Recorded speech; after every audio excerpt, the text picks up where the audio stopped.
2월 1일 살아계신 하나님의 말씀 데살로니가전서 5장 12절부터 18절 말씀으로 기뻐하라는 제 말씀 드립니다.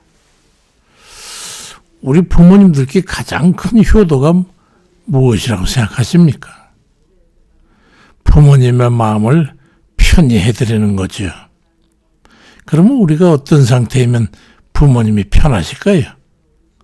우리가 행복하게 살고 자주 연락드리고 자그마하게 장이라도 봐서 찾아가 뵈면 자식들이 탈 없이 잘 살고 있는 것으로 짐작을 하고 부모님들이 안도감을 느끼시는 거예요. 여기서 우리는 아주 중요한 교훈을 얻게 됩니다.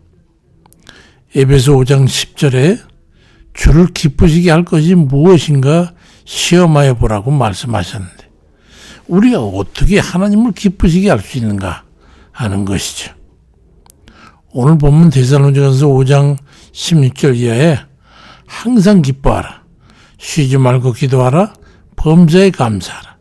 이것이 그리스도 예수 안에서 너희를 향하신 하나님의 뜻이라고 말씀합니다. 우리가 항상 기뻐하며 늘 기도에 힘쓰며 범사에 감사하는 삶을 살아가게 될 때 하나님께서 기뻐하시는 것은 하나님 우리 아버지시기 때문입니다. 그래서 예수 믿는 사람들은 늘 웃음이 가득한 생활해야 되고 시간만 있으면 주님께 기도함으로 주님과 함께 있으면서 범사에 감사를 고백하는 그런 사는 삶이어야 합니다. 사실 기쁨은 그 자체가 축복이죠. 이 기쁨은 능력이 얼마나 큰지 여러 가지 병도 고칠 수가 있습니다. 잠언 10장 22절에 보면은 마음의 즐거움은 양약이라도 심령의 근심은 뼈를 마르게 한다고 말씀합니다. 기쁨에 표현되는 웃음과 즐거운 마음은 병든 몸과 마음에도 직접적인 영향을 주는 거예요. 잠언 15장 13절에도 마음의 즐거움은 얼굴을 빛나게 해도 마음의 근심은 심령을 상하게 한다고 그렇게 말씀합니다. 그러니까 기쁜 마음이 우리의 심령과 육체에 미치는 영향이 얼마나 큰가에 대해서 말씀해주고 있는 것이죠. 아버지 하나님께서 우리를 향하여 원하시는 게 무엇인지 우리는 깨달아야 합니다. 우리가 행복하게 사는 건 아버지께서 원하시기 때문에 그를 위해서 하나님께서는 우리 이모저모 우리를 통해 역사하시는 그런 겁니다. 우리 기도를 들어주시는 것도 그렇고 우리에게 복을 주시는 것도 그렇고 우리를 기쁘시게 해주시기 위해서 그러시는 것이죠. 그러다 우리에게 사랑하는 사람을 주셔가지고 사랑하며 살게 하는 것도 그렇고 삶의 목표들을 이루도록 인도하시고 도우시고 또 보호하시는 그런 환희를 느끼며 감사하고 참소하게 하는 것도 다 우리가 기뻐하고 즐거워하며 행복하게 살게 하시기 위해서라는 것을 알아야 합니다. 하나님께서 인생에 가장 축복한 것이 무엇인지 아시겠습니까? 남편에게 사랑하는 아내를 또 아내에게 사랑하는 남편을 주신 거예요. 전도서 9장 9절에 내 헛된 평생의 모든 날 곧 하나님의 해 아래에서 내게 주신 모든 헛된 날에 사랑하는 아내와 함께 즐겁게 살지어다. 이는 내가 일평생의 해 아래에서 수고하고 얻은 분복이라고 말씀합니다. 인간 부부끼리 사랑하며 사는 그 가정에 하나님께서 복을 주신 거예요. 그런 복을 많이 받은 사람은 가정에 행복할 수밖에 없겠죠. 웨슬레 총수에 보면은 웨슬레 어머니 요한나는 18명의 자녀를 낳아 키우면서 화를 내는 것을 보지 못했다고 기록되어 있습니다. 그런 어머니의 교육을 받고 자란 자녀들이 잘 되지 않겠습니까? 세계의 3대 악처 중에 하나가 요한 웨슬리 목사님의 아내였다고 하는 것은 참 희한한 일이죠. 그래도 그는 한 번도 화를 내지 않았다는 거예요. 전도 여행을 갔다 오면은 엎드려가지고 땅바닥 걸레질을 치면은 그 허리에 올라앉아가지고 말 타는 식으로 하면서 어서 빨리 닦으러 그렇게 악독했다는 거예요, 그 부인이. 근데도 그 요한일서 목사는 화를 낸 적이 없다. 그 어머니에게 받은 그런 영향이 아닐까요? 저는 우리 큰 며느리를 보면 꼭 요한일서의 어머니를 연상하고 웃곤 했는데, 세 자녀를 이제 낳았는데 그 양육하면서도 한 번도 나는 그 며느리가 화를 내는 걸 보고 짜증을 내는 걸 본 적이 없어. 늘 웃으면서 그랬소 이래가면서 말이죠. 애기들 설득하고 인내하면서 그 애기들 울어도 그저 조금 있으면 흥겹게 만들어줘. 그 녀석들이 이 다음에 커가지고 얼마나 행복한 삶을 살게 될까를 저는 기대가 됩니다. 그 어미의 영향으로 그 녀석들은 힘들 때나 어려울 때 늘 그 어머니를 기억하면서 이겨낼 걸로 저는 생각합니다. 사도 바울은 빌립보에 있는 교회에 편지하면서도 빌립보 4장 4절에 주 안에서 항상 기뻐해라. 내가 다시 말하노니 기뻐하라고 말씀하고 있습니다. 그리스도의 기쁨의 원천은 하나님께 있는 거예요. 세상의 것으로 기뻐하는 게 아닙니다. 하나님께 기쁨의 근원을 둔 사람은 언제나 기뻐할 수 있죠. 우리 마음속에 언제나 주님께 주시는 기쁨이 충만하시길 바랍니다. 그럼 우리는 어떻게 항상 기뻐할 수 있겠습니까? 혼신의 정성으로 주님을 섬길 때 우리는 기뻐할 수가 있어요. 보람이 있죠.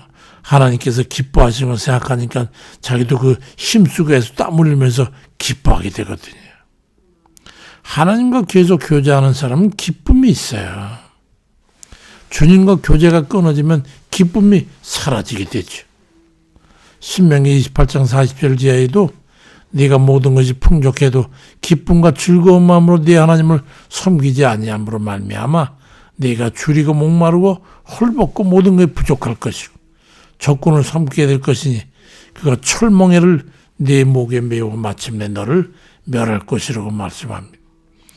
우리가 하나님으로 인해 가지고 기뻐하고 즐거워하지 아니하면요 이런 큰 화를 당하게 된다는, 그래 하나님의 은혜로 기뻐하고 즐거워하면서 주를 섬기게 되면 하나님의 능력이 임해서 우리에게 화평이 임하고 기쁨과 즐거움과 행복이 임하는 걸 믿으시길 바랍니다. 또 죄사함을 받아야 우리는 기뻐할 수가 있죠. 우리 마음속에 죄를 품고 죄책에 눌러있게 되면 기쁨을 잃어버리게 되는 거예요. 범죄 후에 나무 숲에 숨었던 아담에게 기쁨이 있었겠습니까? 죄는 기쁨과 즐거움을 빼앗아가는 거예요. 그 자를 차지하기 때문이죠. 그러므로 회개하고 돌이켜서 죄의 사함을 받아야 합니다. 사도행전 3장 19절에도 그러므로 너희가 회개하고 돌이켜 너희 죄 없이 함을 받아라. 그래야게 되면 유쾌하게 되는 날이 주 앞에 이르게 될 거라고 개역 한글 성경에 기록되어 있습니다. 주님께서 우리에게 죄의 사함을 통한 기쁨을 주시려고 오신 거잖아요. 하나님 앞에 죄악으로 꺼리낄 것이 없는 삶을 살아야 되는 거예요. 그럴 때에 우리 하나님께 주시는 기쁨과 행복이 우리 모든 삶에 충만히 깃들게 되는 겁니다. 또 하나는 우리가 주 안에 거할 때에 기뻐할 수 있어요. 아이들이 어머니 보호 아래 있을 때 평안하고 기쁜 것처럼 우리도 주님의 보호와 돌보심 가운데 있을 때 기쁨이 있습니다. 주의 허락하시는 삶의 범주 안에서 살아갈 때 평안과 기쁨이 있는 거예요. 주께서 원치 않는 경계를 넘어가서 세상에 걸쳐 살게 되면 기쁨과 평안이 사라지는 거예요. 아담과 하와가 범죄한 후에 그들의 땅에 엉겅퀴가 임하고 땀을 내일하고 모든 나쁜 것들이 태어나서 곡식과 그들이 먹어야 될 것들을 다 회파하고 망치게 된, 거기에 무슨 기쁨이 있었겠습니까? 그러니 우리가 세상에 걸쳐 살면 기쁨을 빼앗기게 되는 거예요. 요한복음 15장 4절에도 내 안에 거하라. 나도 너 안에 거하리라. 가지가 포도나무에 붙지 않으면 절로 과실을 맺을 수 없이 너희도 내 안에 있지 않으면 그러리라고 말씀합니다.